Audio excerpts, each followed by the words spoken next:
Paranormal King Radio Network, bringing you the best paranormal hosts and guests,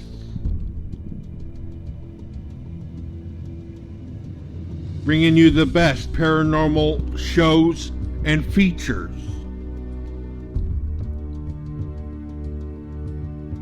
playing the top musical artists from around the world.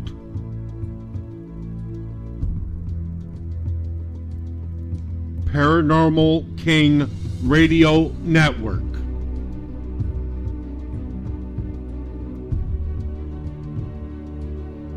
With the best paranormal hosts and guests. The best in paranormal shows and features.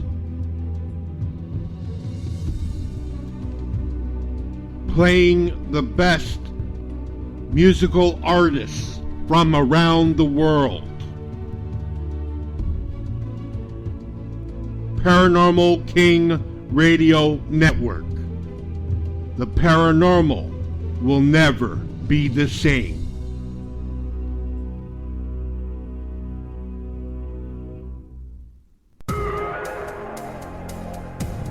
You are listening to Paranormalities and Ponderings with the C.A.S.P.I.R Paranormal Team. Brought to you by the Paranormal King Radio Network and hosted by Frank Lee. Join us for the next hour as we discuss ghosts, spirits, hauntings, and otherworldly phenomena that has yet to be explained in hopes of finding answers.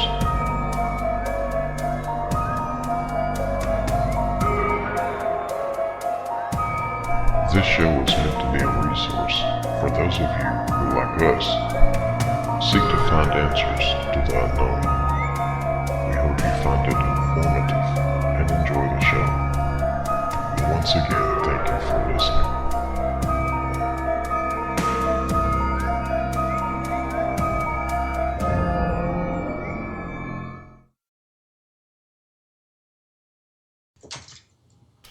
Right, welcome to Paranormalities and Ponderings. I'm your host Frank Lee, and we thank you for tuning in tonight.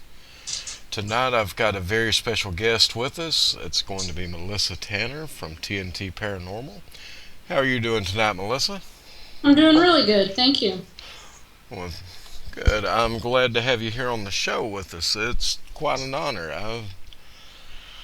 There's one thing about it, there's no telling how many times I've came to you and said help, and asked you for advice. And, I've got to say, while I've got you here, thank you for all the times you've helped me. You've been a lifesaver. Oh, well, you're welcome anytime.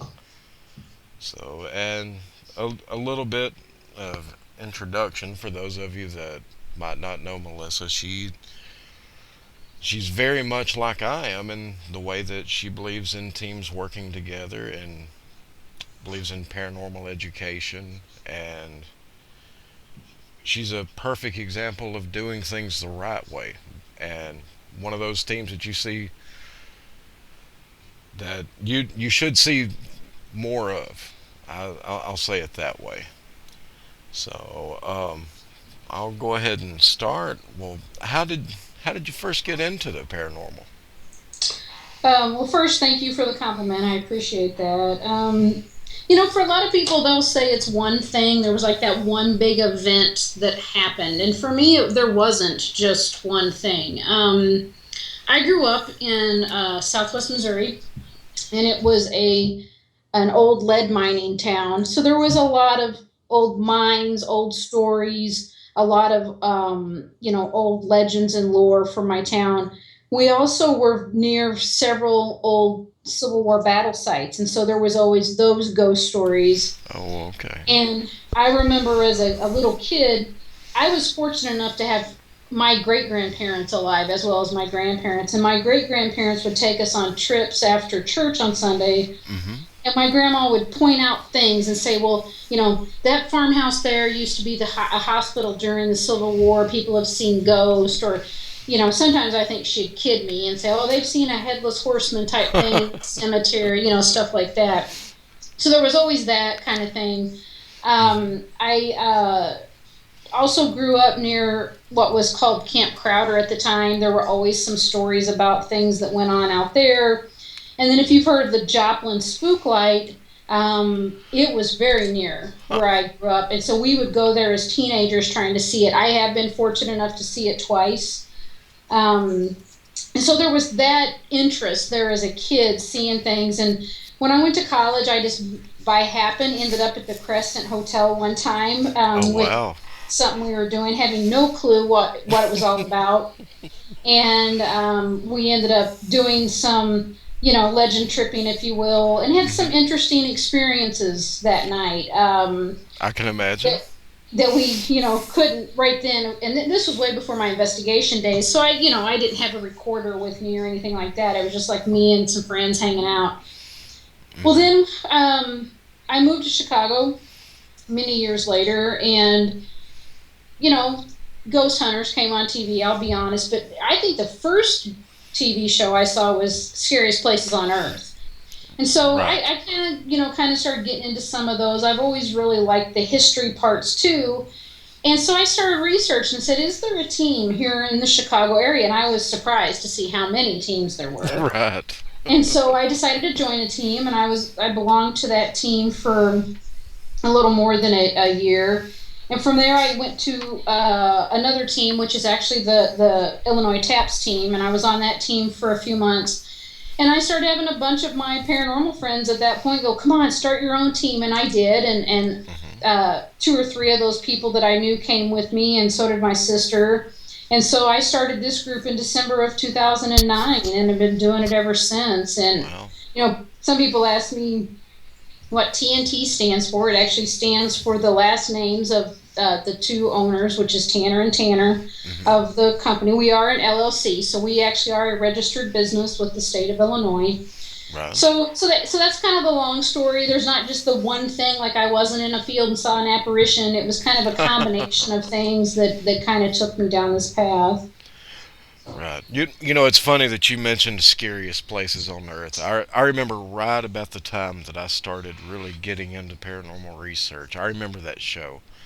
And if you remember, it was the same. I cannot think of her name for anything, but she was the little woman that she did the voice of Lisa Yeah, Simpson and Bart.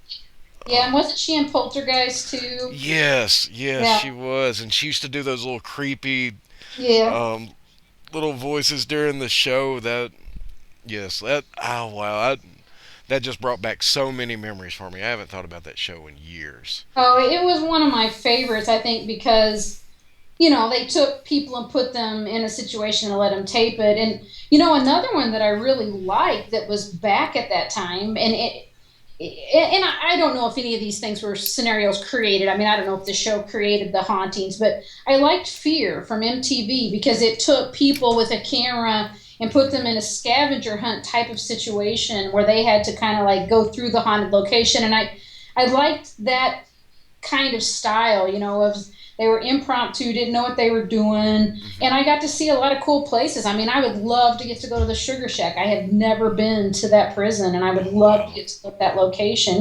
So I got to see a lot of those places, and I think that history part, would also go back to my childhood. I mean, I grew up in the oldest mining town in Missouri, and so there was always history, and it's just always kind of been something that has been an interest.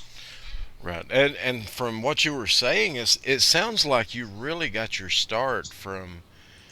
It sounds like you had quite an interest in history and finding out what of these legends was true, what was false, maybe kind of had a little bit of that curiosity fueled from there, maybe. Yeah.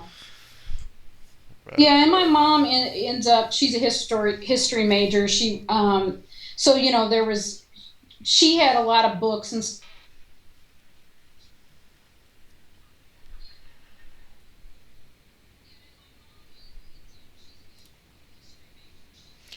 Well, it seems like we're having just a little bit of internet problems here with the Skype.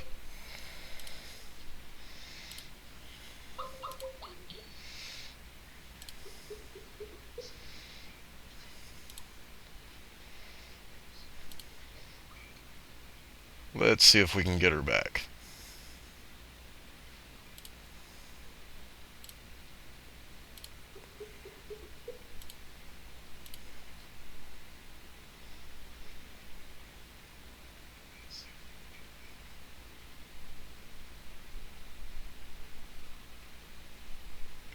Okay, if you're in the chat, you've seen me mention the voodoo Skype dance that I did. I think I might have missed a couple of steps. The person whom you're trying to reach is currently unavailable. Oh no.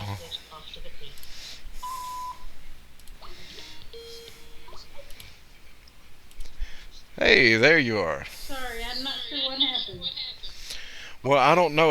I was just mentioning that I had done my voodoo Skype dance, and I think I might have missed a couple of steps earlier. So I've got to go back to that voodoo priestess and get my money back. So anyone listening, remind me to do that this week.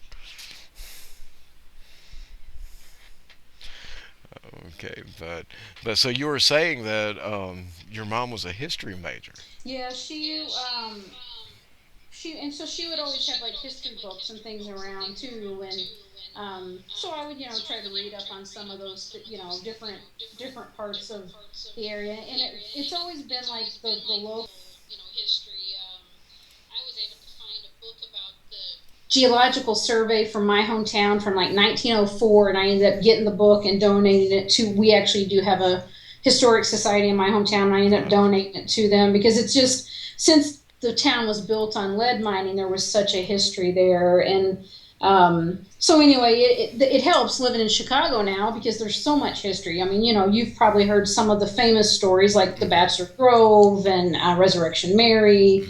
A lot of stuff around Al Capone and where he's buried. So there's definitely a lot of history here as well. Absolutely. And it's kind of funny that you mentioned having the geological survey because that's something that quite regularly we talk about in the paranormal field. And people that aren't investigators, when we start talking about how the geology may play an effect into an investigation, they sort of look at us like we're crazy. And then we try to explain things like the stone tape theory and residual activity and get into all of that, and I think that kind of blows their minds as well. Right.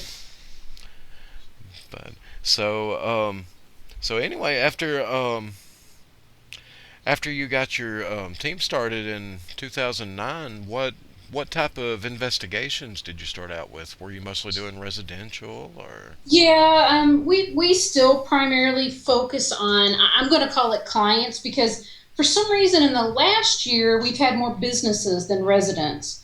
But probably 80 to 85% of our cases are clients that come to us for, they're either trying to find answers, or it might be a business that is hoping to maybe use it to help them fundraise or whatever. So either way, it's client-based cases. And that's how we started. We started with helping clients. The first year or two, it was mostly residents. And then, like I said, the last year, it's been a lot more businesses that we've been working with. And besides clients, we occasionally, do your pay event thing. Like we do something every summer. We call it a Paravan trip, where we hit a few locations in a short period of time. So it's kind of like a mini vacation. And then we will also do investigate with us events, where a location might want to host an event there, and then we would be the team. We set up our equipment, and the people come with us on an investigation. So that the first year, it was mostly residential, and then over the last 4 years, it's kind of depending on the situation, it's will depend on because next year it could swing back to residents again, but for some reason this past year, with it being businesses, we just kind of go where the clients need us, Exactly.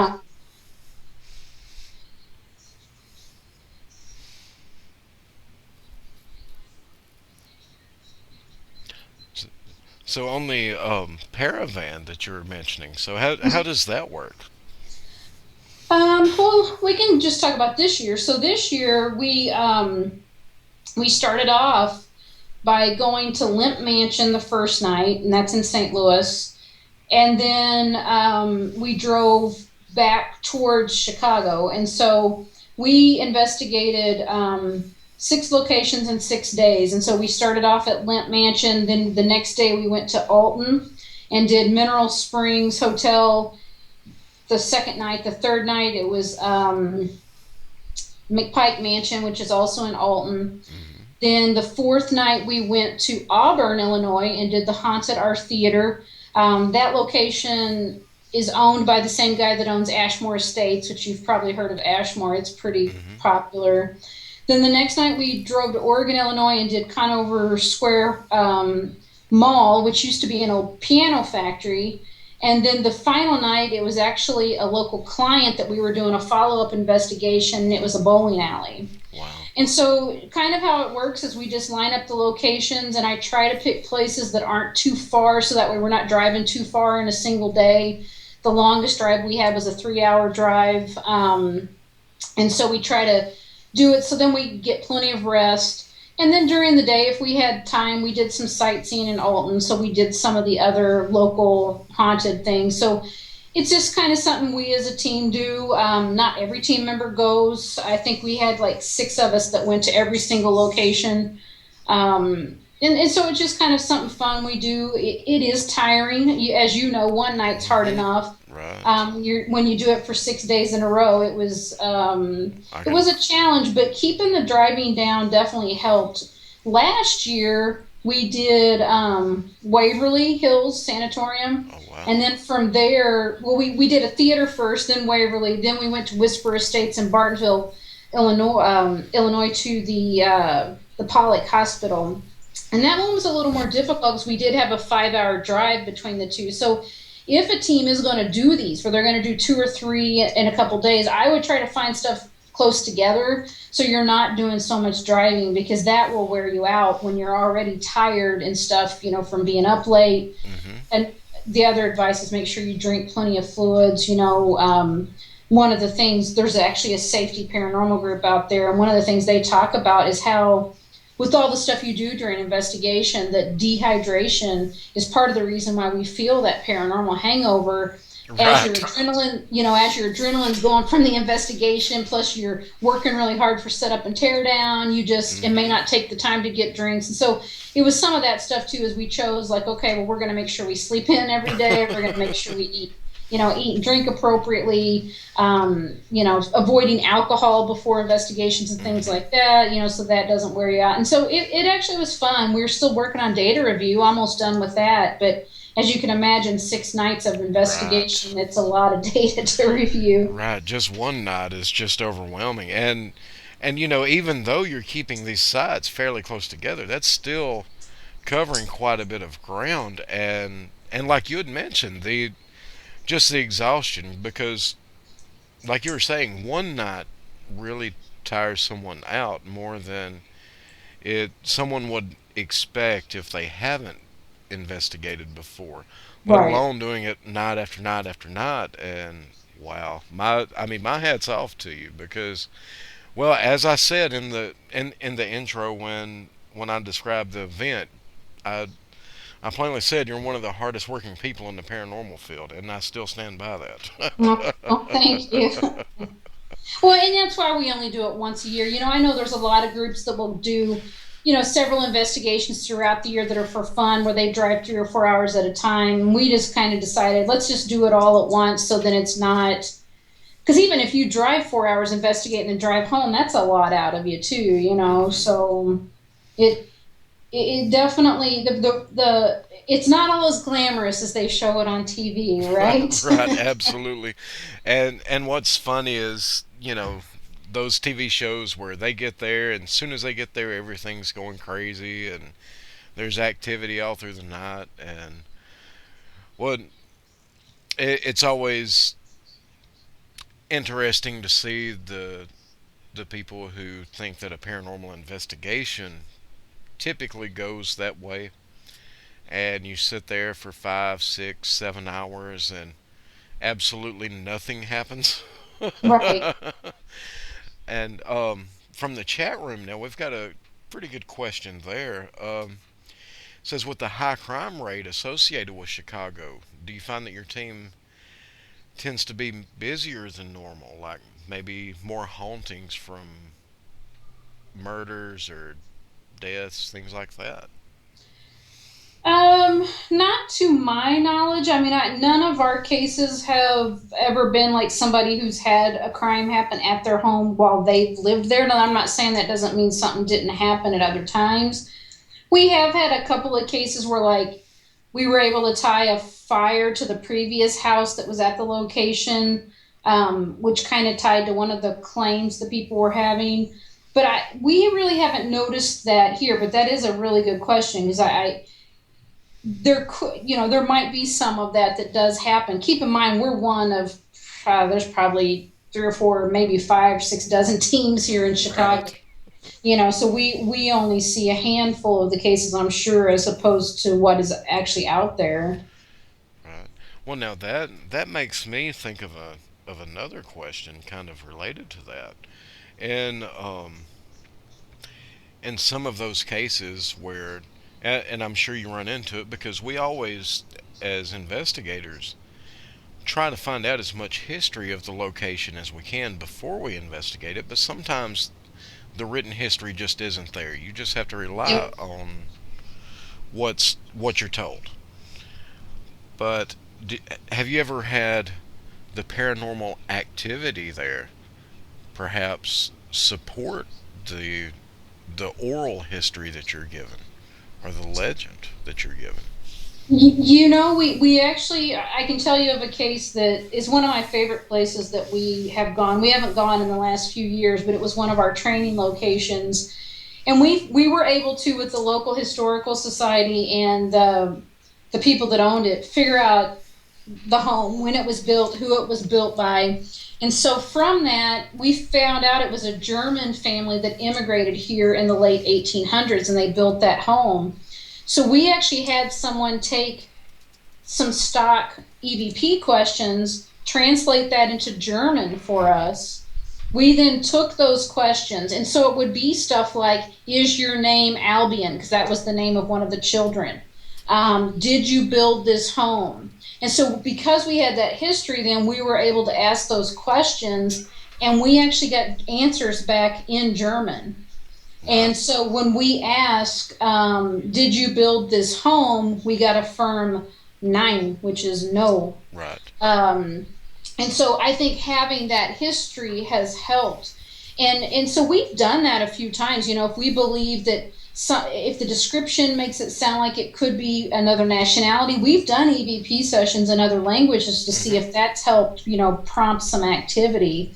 So I think that was one case where we were able to find out some history that helped us tailor questions, and then that gave us some confirmation. Absolutely. Now, have I ever been lucky enough for us to ask a question and some information just came out that helped us fill in the blanks? No, but we've had cases where people believe it's a suspected loved one, and we've gotten responses, and they swear to me that was his voice or that was her voice. And so that would, it kind of helps tie that back into, maybe that haunting is by that loved one. So I guess maybe you could call it, I guess a good way to describe it would be subjective, so to speak. Yeah. Because, too, I mean, there's people believe that the spirits are playing tricks on us and tell us what we want to hear. So for all we know, it could have been something else, that was, and it was wanting them to believe it was their loved one. So yeah, it is hard, because you've been doing this long enough to know, rarely do they come out and say, my name is Frank Lee. Right. Right. And I'm still plotting the things that I'm going to do, and my list of people I'm going to haunt. So, do you have keywords laid out so they know it's you? I'm pretty sure they'll be able to tell by the things that I do. They won't get a minute's rest. If they're calling an exorcist, then they'll know it's me. Right.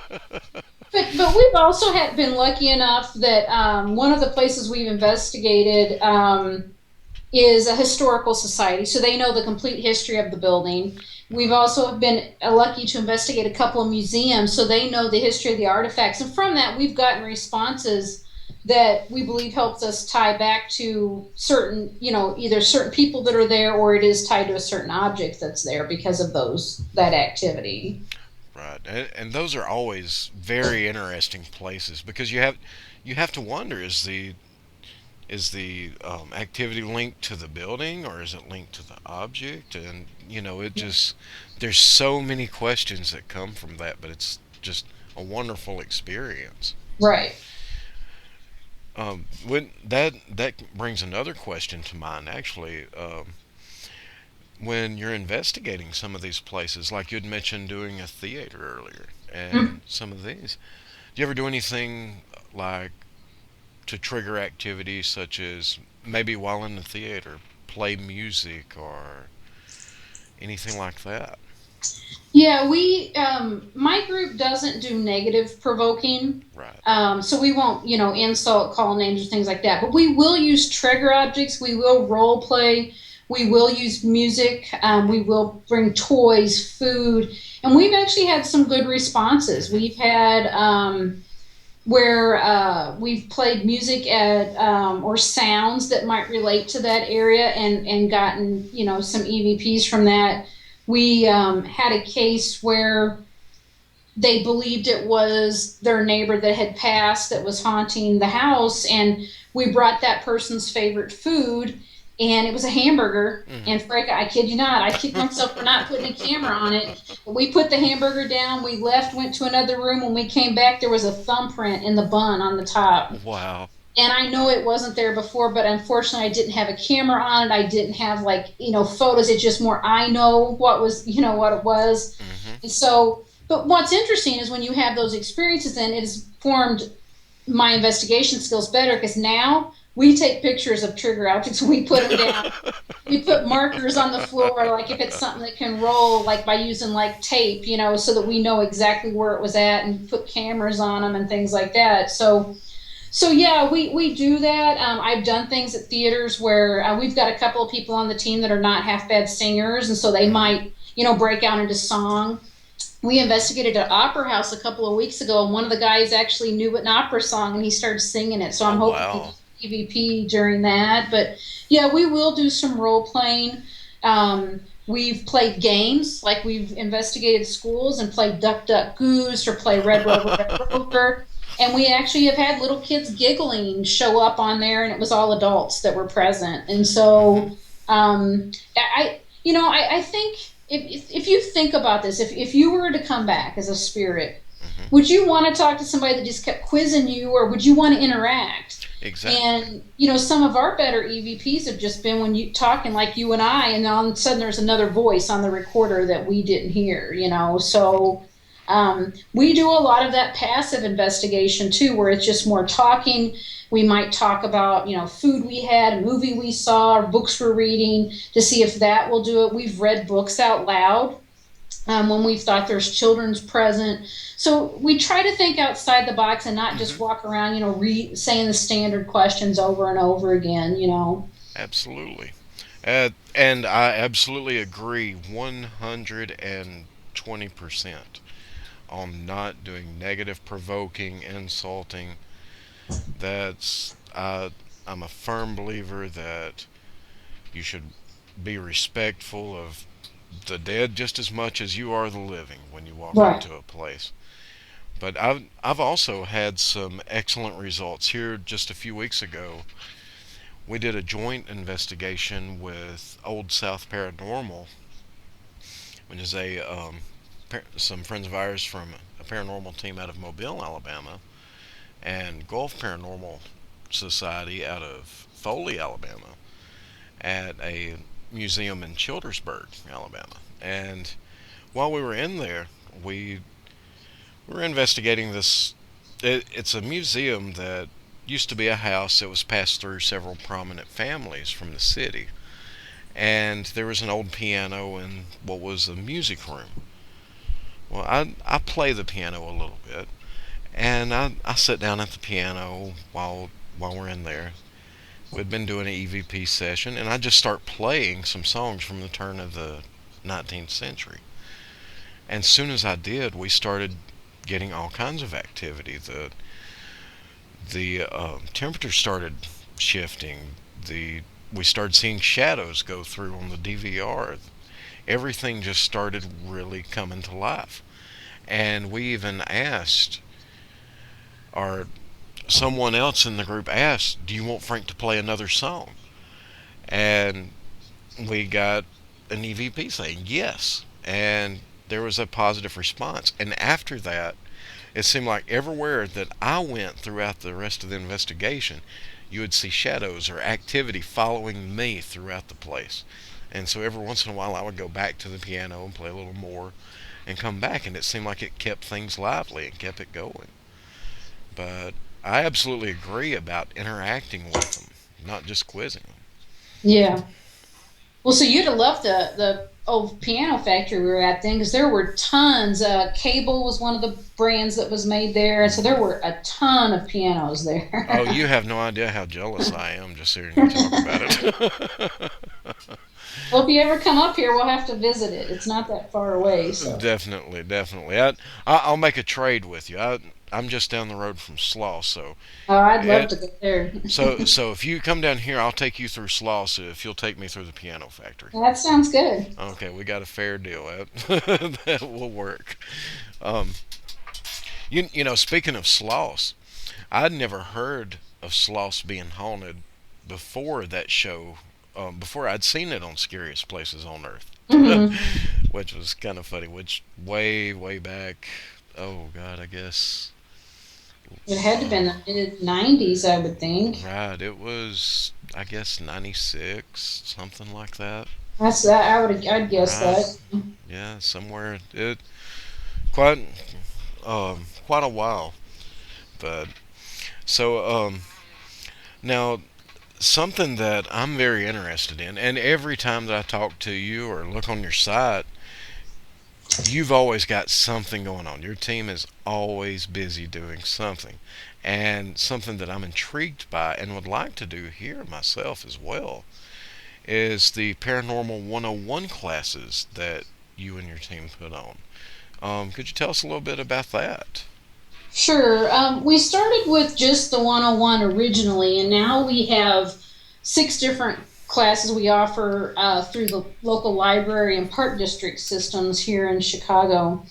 And the 101 program is basically starts around introduction to paranormal. So we talk about the types of hauntings, orbs, pareidolia, trying to educate people on some of the mere basics of the paranormal. And because a lot of the people that come are just people that live in the community. They're not necessarily paranormal investigators, and they've probably seen, a ghost hunters or a ghost adventures. More than likely than not, it's ghost adventures, honestly, most of the people we come across. But we also then sprinkle some of the data that we've got, but we also sprinkle false positives in there. And I actually say that. This is a false positive. And so we actually show them some things we believe to be EVPs, and we show them things we know are not, Right. and say, this is why our job is harder, because we do have to weed through this to get to this, so I kind of do that. And then our 102 program, we go into it a little bit more. We talk a lot more about audio frequencies and why our hearing, changes over time. We talk about EMFs, temperature, why those things are important to our field. Mm-hmm. We talk about, trespassing, how that's a no-no. So we kind of talk about some of those, and again, have some of our data sprinkled in and out. One of our programs, 103, is a day in the life of the investigator. And so we go a lot more detail on, all the different pieces, everything from how important carbon monoxide is to this field to, knowing that there's sleep disorders. So we talk about a lot of those things. And then our last one that we're offering, which is pretty popular this year, it's called Legend Tripping in Illinois. Oh, wow. I haven't heard of that one. Well, it starts off very basic, and we do talk about orbs, we talk about pareidolia, we talk about the types of haunting. So we have a little bit of the 101 program in it. But what we've done is picked about 8 or 9 locations here in Illinois that we've investigated, and we start off with a picture of the location, the history of the location, and then we go into some of the data we've collected there. And again, we've sprinkled in a few false positives here and there so they can see that not everything that's collected is paranormal. Right. We've been to some locations where all we've ever picked up is a door slam, and we actually show them that, because what I want people to see is it's not like what you see on TV. We don't walk away with 20 EVPs, that happen all the time. And so that has been pretty popular this year with everyone, I think, because it's all these local, locations. And then we do have a program on provoking as well, and trigger objects, and why we feel provoking is not a good thing. Then, as you've probably also seen, we've now have a 101 and a 102 program that's geared more towards paranormal investigators that we offer through the Park District system, where people come to the first class. The 101 program is a 4-week course. The 102 is a 4-week course, where week 8, if you've gone through all the previous 7 weeks, you go on an investigation with us. And we actually had 7 people show up at this last one, which may not sound like a lot, but that's quite a few it's at one of the southern suburbs. So I'm hoping I'll get another location or 2 to pick that course up, because people really got a kick out of it. And it is the same program, Frank, that our new investigators go through with us. We talk about every single thing. We bring equipment. We show every piece of equipment that we have. We bring carbon monoxide detectors and talk about, why those are important. We talk about geophones. There's one whole course, it's research and we're the various places we go to find our research. And so it's like every single thing you can imagine. And it was, like I said, it was pretty popular. 2 or 3 of the people from the class said they have friends now interested, so I'm hoping we'll be picking it up again next winter. So that course, actually, though, there is a fee because it is through the Park District, right, but it's not much. So the library programs, though, are free. I just want to clarify for your listeners. The ones we do for the local library programs, those are free, and so anybody in the public can come. We average about 26 people per program. We've had the biggest program we had 108, and I think the smallest one was 1, and I still did it even for one person. I figured if they drove out there, I owed it to them. Absolutely. So it's fun, and I really like it. The whole goal of this program, the entire lecture series, is to educate people. As I learn new things, I put that back into the programs to try to educate people. I'm all about educating my team, staying up on education myself, and so that is very, very, very important to me. And it also helps. I mean, you got to be able to stand up in front of people, so that not everybody can do that. No. But I think it also helps because it helps the public see that things aren't always like what they are on TV. And you and I talked earlier about it. We wish these shows would have a disclaimer. Right. We actually talk about demonic briefly in a couple of the classes because, as you know, every show, just about, except for maybe Ghost Hunters, there's something demonic about every single case they have. Right. Or every single show has something about demons. And we try to talk to the public about that and let them know that not every single case is demonic, and they're actually a small percentage of the cases. And so we're hoping that people will glean. I'm not saying that I'm the expert and I know every single detail, but I'm hoping I give enough information so orbs stop being paranormal and they start getting back to what they really are, which is dust and bugs, and people know what pareidolia is and quit seeing, Jesus in their toast and things like that. So. Yes. I still, some of the things that have been passed off as being paranormal, like the Jesus and the toast incident that you mentioned. It's and that's something good that you do go into such depth with the pareidolia, like in the classes that you do. That's something that really needs to be addressed because there are so many things I've seen faces in the paneling and side of building or in the wood grain, or just there's so many different things that people see. Right now, if you look in my kitchen window, there's smudges there that if you look at it right, it looks like a face. It's nothing paranormal, but if I took a picture of it and somebody looked at it, someone that didn't know what they were looking at would swear that there's a man looking in my kitchen window. Right. I think one of my favorite pictures I've ever seen on it was someone had a bedspread that had a pattern to it, and they took a red hula hoop and leaned it against the bed and took the photo. And so, because it had the circle around it, people thought it's got to be paranormal, right? And they're pointing out what's paranormal. And so everyone was commenting, and finally the person messed up and said, it was just a bedspread with a hula hoop against it. And so I just kind of was like, yeah, see, I mean, it is hard. And that's one of the things I try to tell people, and not poking fun at them, but pareidolia is something our brain, we're born with it. Where our brain is trained to see things and translate it into something we can make sense of, to hear things and translate it. I mean, one of the things I talk to people about, too, is be careful with your EVPs. People shuffling their feet on the floor, people moving a chair, people having water can sound voices. And I show examples of that, of those kind of things. One of the pictures I show is a picture of a fire, and in there you can easily come up with a half dozen faces. Right. And one of the things I tell them is, if you were a spirit and came back, would you jump in a bonfire and hang out, or would you sit in the chair next to me and try to talk to me? And I'm not trying to be mean. I'm just trying to have people think logically, And unfortunately, our brain is triggered that way, where we hear voices in water.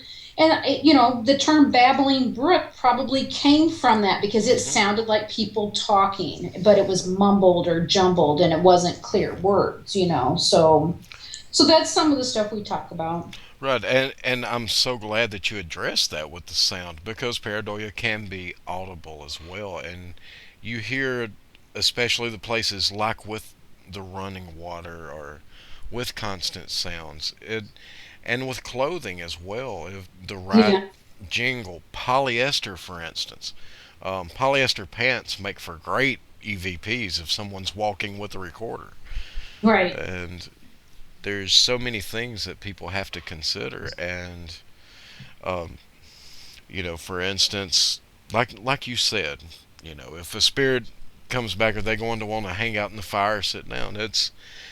That's what I love to see people putting out there, is to get these people to think rationally, use common sense, Right. Put themselves kind of in that position. What would you do?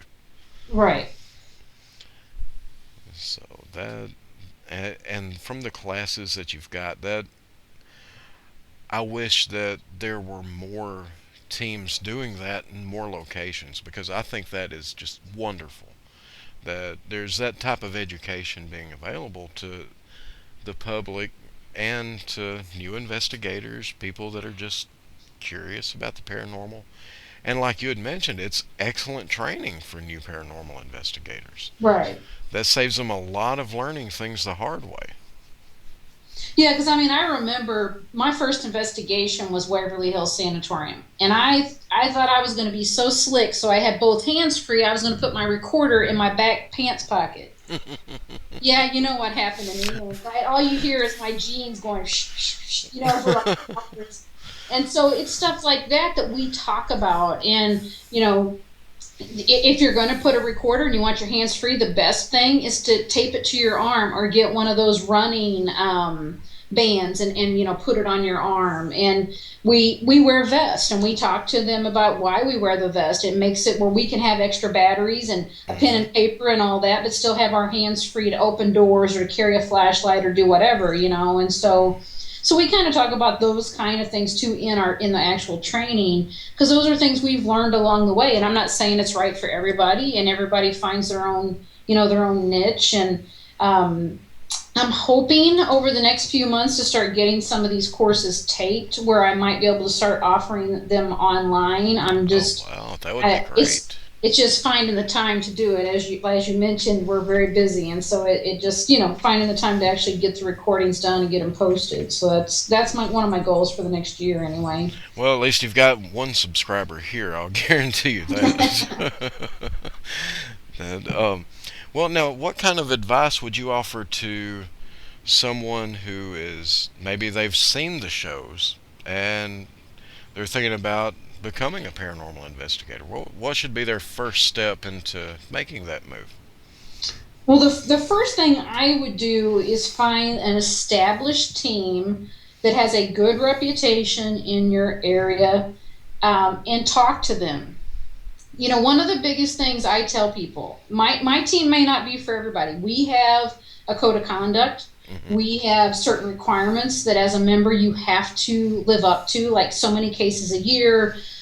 We publish a newsletter, as you know. Mm-hmm. Each team member must commit to writing so many articles a year. All these events we do, they must commit to helping with so many events. And so I know my team's not for everybody, and that's fine. Find a team that works with your personality, that has the same goals you have, has the same ideals you have.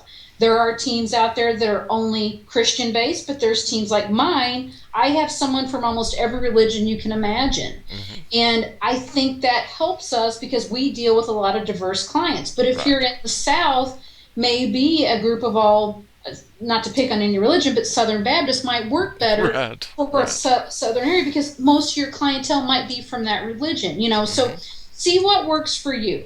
Second thing, don't go buying a bunch of equipment.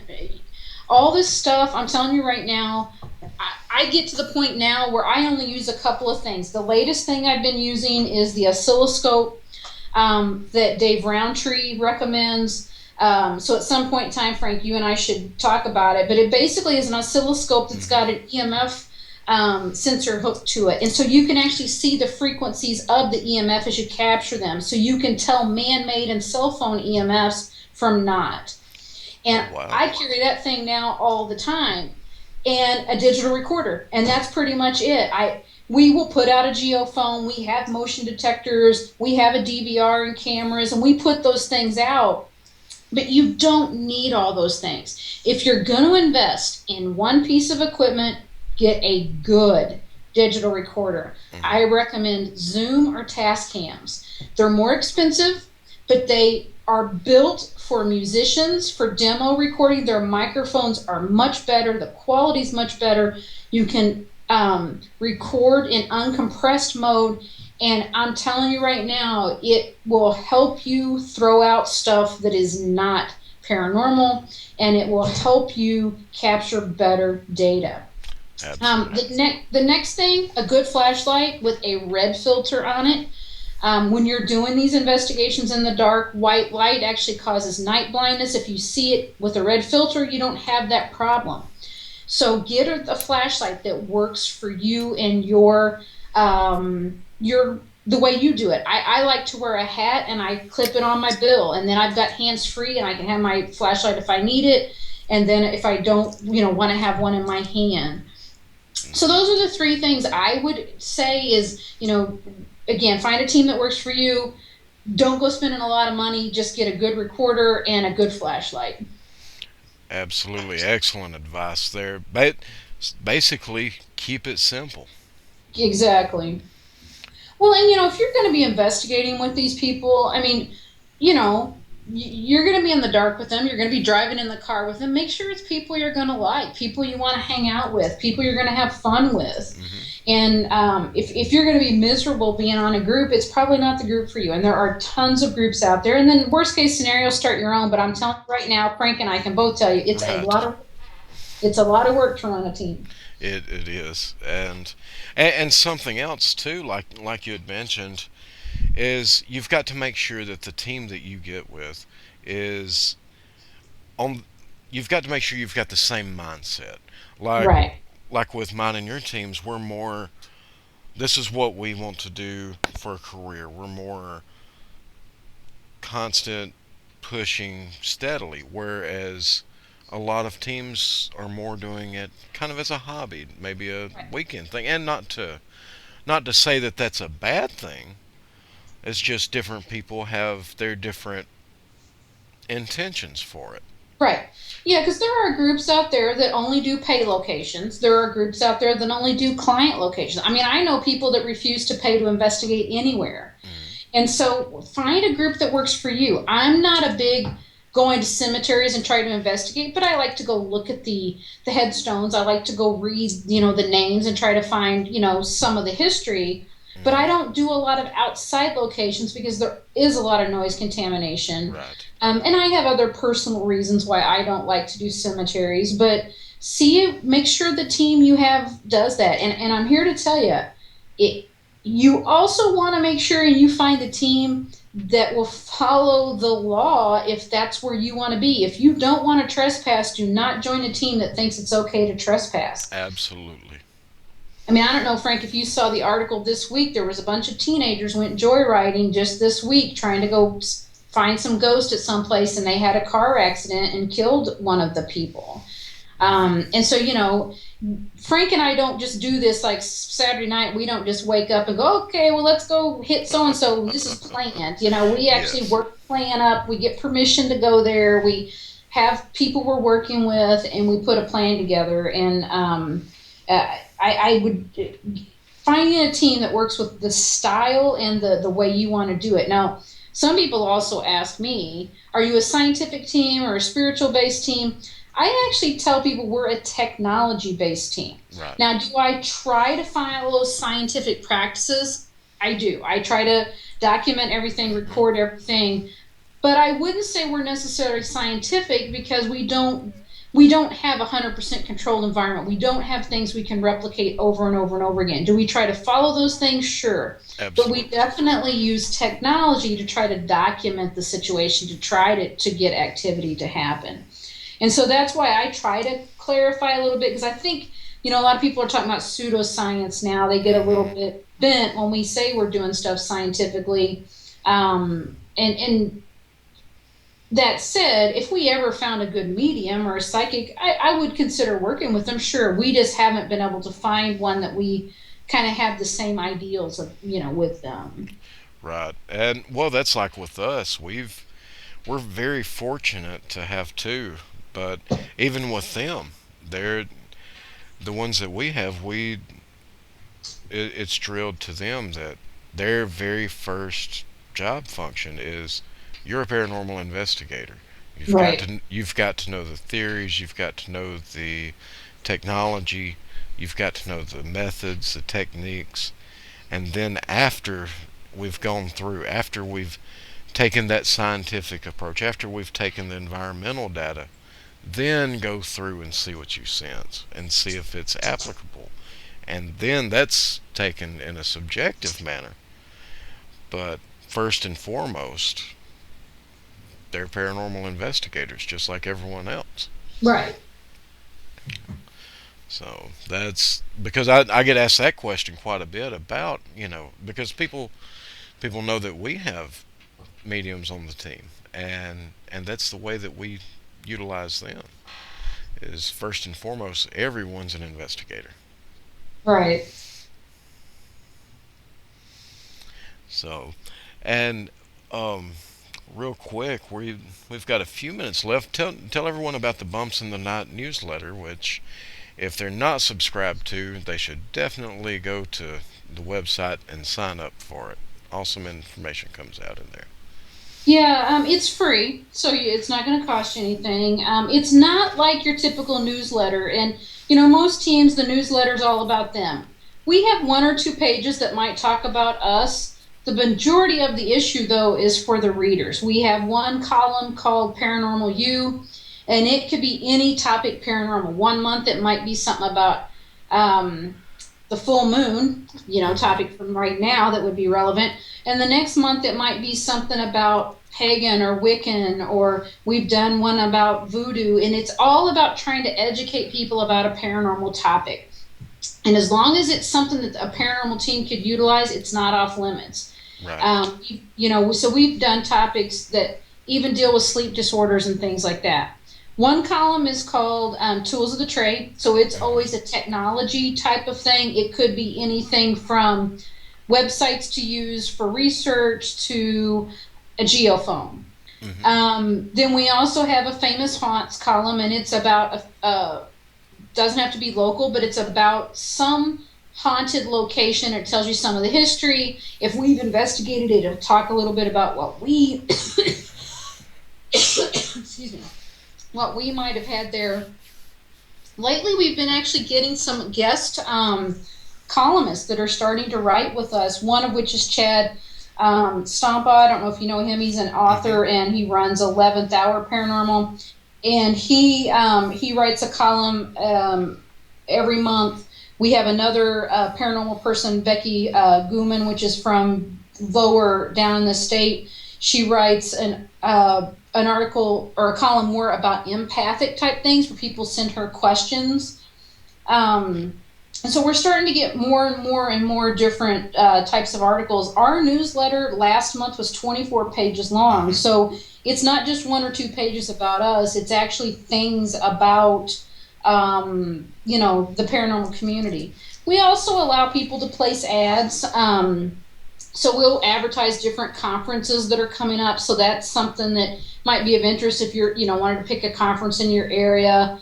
And so it's a lot of different information that would be pertinent to any team or any team lead even, or even just a novice. If you're interested in writing an article, I'm always looking for more articles. We have all different kinds of columns, from ghost stories that is something that's happened to you if you wanted to submit something. And like I said, it's free. We don't pay our columnists. They basically just do it because they enjoy writing. But I learned something new in every single issue because just of whatever the topics, are. And I definitely think you will learn something if you decide to sign up. Absolutely. I will definitely vouch for that 100%. I've been subscribing to it for quite a while, and I've learned so much out of there. I've got so much useful information, and I can't tell you how many times I've forwarded your newsletter to other people that I was talking to as well. Oh, we appreciate it. Well, no problem. So if someone wants to look up your team, or maybe if they're in your area and need your help, what's the best way for them to get in touch with you? Well, they can always Google TnT Paranormal Investigators or go to www.tntparanormal.com. We're also on Facebook. We have both a group and a team page, and we're on Twitter at TnT Paranormal. So TNT as in the dynamite, in case my accent maybe is and it was a play on words. We did it that way purposely, but like I said, it's actually the initials of the 2 owners of the team. Okay, well, I certainly do appreciate you being on the show, Melissa. It's been great having you. It's been an awesome show and wonderful information, and you've been a great help to me over the past couple of years. You've always been there and been a great friend, and thank you so much for being on tonight. Well, no problem. Thanks for having me. If you ever, need me to come back, just let me know. I definitely had a good time talking with you. Well, definitely. I will definitely hold you to that and plan on having you on again sometime. And to everyone listening, thank you for tuning in tonight.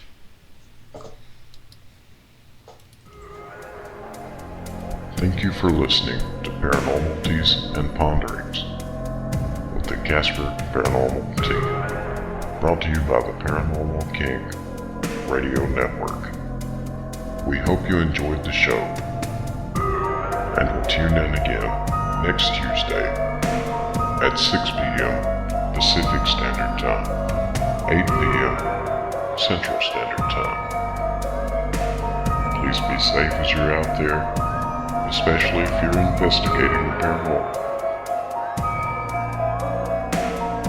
Take care, have a good night, and happy huntings. Thank you again from the C.A.S.P.I.R Paranormal team.